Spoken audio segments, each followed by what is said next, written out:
Hi guys दोस्तों, good evening साथियों। मेरा नाम रोहित। आप लोग देख रहे हैं target with Rohit YouTube channel. अगर आप लोग इस चैनल पर पहली बार विजिट कर रहे हैं तो साथ ही आप लोग सब्सक्राइब और बेल आइकन दबाना बिल्कुल ना भूलिए।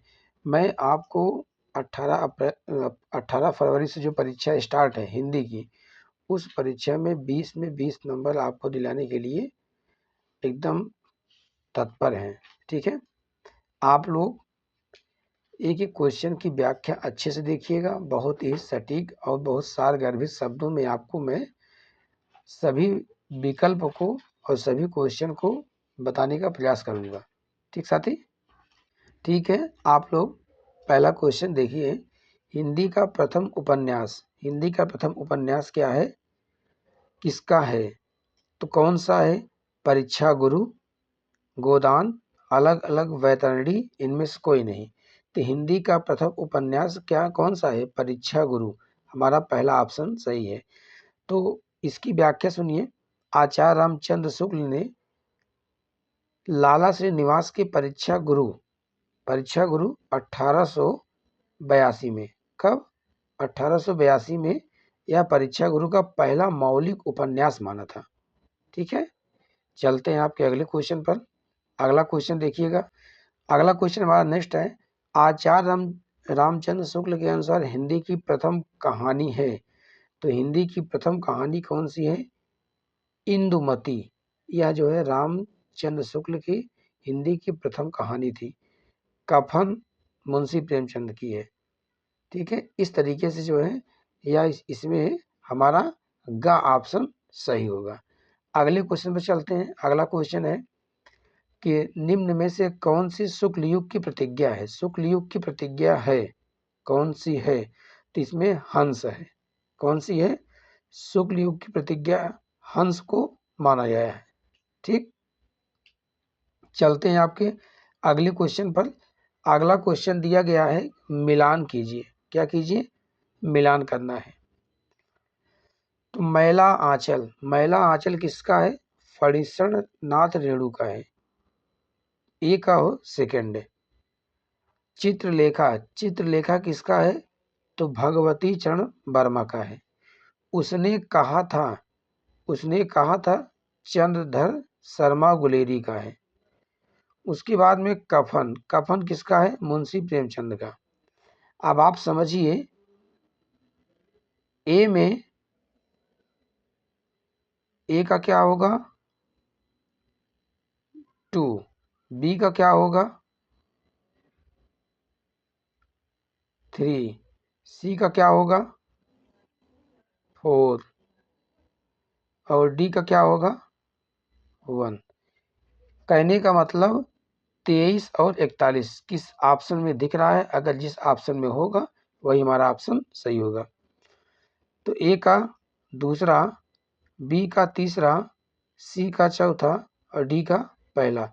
मतलब पहले ऑप्शन में जो है 23 और 41 दिया गया। पहला ऑप्शन हमारा क्या है? सही है। ठीक साथी, चलते हैं आपके अगले क्वेश्चन पर लेकर के। अगला हमारा क्वेश्चन, निम्नलिखित में से उपन्यास, उपन्यास पूछा है, इसमें कौन सा है? सेवा सदन। कौन सा है? सेवा सदन। सेवा सदन के बाद में हमारा है विराटा की पद्मिनी, विराटा की पद्मिनी, कफन। ये तीनों हमारे क्या हैं? उपन्यास हैं। तो इसमें ऑप्शन हमारा क्या होगा? 1 और 2। ठीक है, कौन सा होगा? 1, 2, 4। यह हमारा जो है ऑप्शन। कफन एक कहानी है। इसमें जो है क्वेश्चन जो है आगे पीछे हो गया, सॉरी। आप लोग समझिए फिर से इसको। देखिए इसमें क्या क्या कहा है कि निम्नलिखित में से उपन्यास है। निम्नलिखित में से क्या है? उपन्यास है। तो देखिए, सेवा सदन क्या है? एक उपन्यास है। क्या है? सेवा सदन उपन्यास है। विराटा की पद्मिनी ये भी है और चित्रलेखा है। तो इसमें ऑप्शन हमारा क्या है? फर्स्ट, सेकंड और फोर्थ है। हमारा तीसरा ऑप्शन सही है। लेकिन कफन, कफन मुंशी प्रेमचंद की एक क्या है? कहानी है। मुंशी प्रेमचंद की क्या है? एक कहानी है यह। ठीक, अगले स्लाइड में अगला क्वेश्चन हमारा है, परिप्रवास किस युग की रचना है? परिप्रवास किस युग की रचना है? तो किस युग की रचना है? द्विवेदी युग की है। कौन सी है? द्विवेदी युग की है। इस परिप्रवास के रचनाकार कौन है? तो हरिऔध है। अयोध्या सिंह उपाध्याय हरिऔध। क्या है? हरिऔध है। ठीक है, हरिऔध साहब है। अयोध्या सिंह उपाध्याय हरिऔध है, इनका पूरा नाम है। चलिए चलते हैं आपको अगले क्वेश्चन पे लेकर के। देखिए अगला क्वेश्चन हमारा है,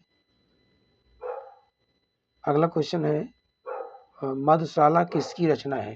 तो मधुशाला किसकी रचना है? तो हरिवंश राय बच्चन की है। किसकी है? हरिवंश राय बच्चन जी की मधुशाला है।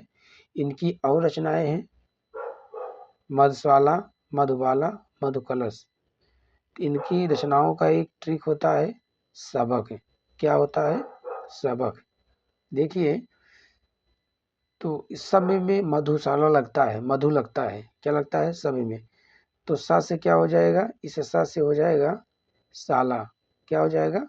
साला। और इस बा से क्या हो जाएगा? बाला। ठीक है, और इस का से क्या हो जाएगा? कलश। क्या हो जाएगा? कलश। तो आगे सब में लगा देंगे मधु, मधुशाला। फिर इसमें लगा देंगे तो मधुबाला, इसमें लगा देंगे तो मधु कलश। ठीक है, इनकी रचनाएं मधुशाला हरिवंश राय बच्चन की है। ठीक, आपको चलते हैं अगले क्वेश्चन पे लेकर के। भारत भारती किसकी रचना है? तो इसको आप समझिए। अगली जो हमारी रचना है भारत भारती किसकी है? भारत भारती मैंने आपको बताया अभी किसकी है। भारत भारती मैथिली शरण गुप्त की है। किसकी है? मैथिली शरण गुप्त की है। आधुनिक काल की समय सीमा है, आधुनिक काल की समय सीमा 1843 से लेकर के अब तक जो है आधुनिक काल की समय सीमा मानी गई है। चलते हैं, आपको ले चलते हैं अगले क्वेश्चन पर। अगला क्वेश्चन हमारा है मतीराम किस युग के कवि हैं? मतीराम किस युग के हैं? मतीराम रीतकालीन युग के हैं। किस कालीन युग के हैं? मतीराम जो है रीतकाल युग के हैं। रीतकाल के ही बिहारी लाल भी थे जिन्होंने गागर में सागर भरा था। ठीक है, अब चलिए चलते हैं। शोक बिकल सब रोवहि रानी, रूप रास बल तेज बखानी में कौन सा रस है? शोक बिकल सब रोवहि रानी, रूप राशि बल तेज बखानी। इसमें जो है करुण रस है। कौन सा रस है? करुण रस है। ठीक है, श्रृंगार रस जो है नायक नायिका का जो है जहाँ पर वर्णन होता है वो श्रृंगार का होता है। वीर में जहाँ उत्साह होता है, शांत में जहाँ पर निर्वेद। ठीक है, चलते हैं आपको अगले क्वेश्चन पे ले चलते हैं। अगला क्वेश्चन है हमारा जो सुमिरत सिद्ध होई गणनायक करिवर वदन के दोनों चरणों में कितनी मात्राएं हैं? तो कितनी मात्राएं हैं टोटल? दोनों चरणों में टोटल 24 मात्राएं हैं। अब मात्रा लगाना तो आप लोग जानते ही हैं। तो इन सभी में मिला करके कुल टोटल 24 मात्राएं होती हैं। ठीक है, चलते हैं आप अगले क्वेश्चन पर। चरण कमल बंदो हरिराई। क्या है? चरण कमल बंदो हरिराई में किस अलंकार की अभिव्यक्ति हुई है? कौन से अलंकार की अभिव्यक्ति हुई है 13वें क्वेश्चन में? तो रूपक अलंकार की अभिव्यक्ति हुई है। कौन सी? रूपक अलंकार की अभिव्यक्ति हुई है। मतलब इसमें उपमेय में उपमान की क्या की गई है? तुलना की गई है। क्या की गई है? तुलना कर दी गई है। इसमें क्या है? रूपक अलंकार है। और उपमा में क्या होता है? समानता की जाती है। तो उपमा का कुछ शब्द ऐसे होते हैं जो सा सी से, कौन से? सा सी से, सा सी से, ये सब क्या है? ये रूपक शब्द को, रूपक अलंकार को पहचानने की क्या है? ये कुछ उनके सार्थक शब्द कीवर्ड हैं। और आगे चलते हैं, तो आगे चलते हैं आपको बताते हैं उत्प्रेक्षा में। उत्प्रेक्षा में मन मानो जन जानो इत्यादि वाचक शब्द आता है। क्या आता है? मनु, फिर मानव, जनु जानो, जनु जानो इत्यादि वाचक शब्द आते हैं। इसमें क्या होता है, उत्प्रेक्षा अलंकार। लेकिन इस क्वेश्चन में चरण कमल बंधो हरिराई में रूपक अलंकार की अभिव्यक्ति हुई है। चलते हैं, आपको ले चलते हैं अगले क्वेश्चन पर। अगला क्वेश्चन हमारा है त्रिफला का समास विग्रह क्या है? त्रिफला का समास विग्रह क्या होगा? तो त्रिफला का समास विग्रह तीन फलों का क्या है? समूह। तीन फलों का क्या है? समूह है इसका समास विग्रह। तीन फलों का समूह होगा। कपड़ा का तत्सम क्या होगा? कपड़ा का तत्सम, तत्सम और तद्भव जो संस्कृत के समान शब्द दिखाई देते हैं वो वे तत्सम होते हैं। जो देसी भाषा में लिखे हुए शब्द होते हैं, जो देहाती होते हैं, वो क्या होते हैं? तद्भव होते हैं। तो देखिए, कपड़ा का तत्सम पूछा है तो कपड़ा का तत्सम करपट होगा। क्या होगा? करपट होगा।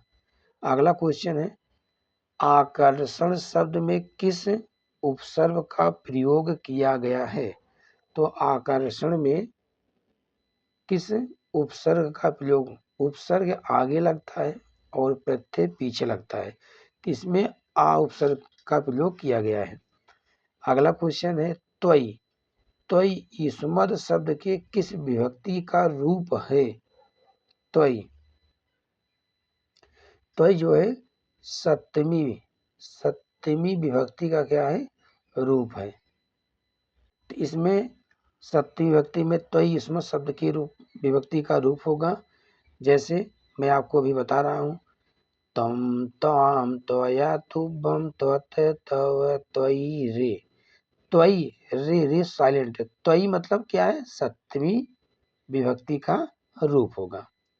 ठीक। अगला है विकारी पद कितने प्रकार के होते हैं? विकारी पद 4 प्रकार के होते हैं। कितने प्रकार के होते हैं? 4 प्रकार के विकारी पद होते हैं। वाक्य के अंग माने गए हैं। वाक्य के अंग 2 माने गए हैं। वाक्य कितने अंग माने गए हैं? 2 अंग माने गए हैं।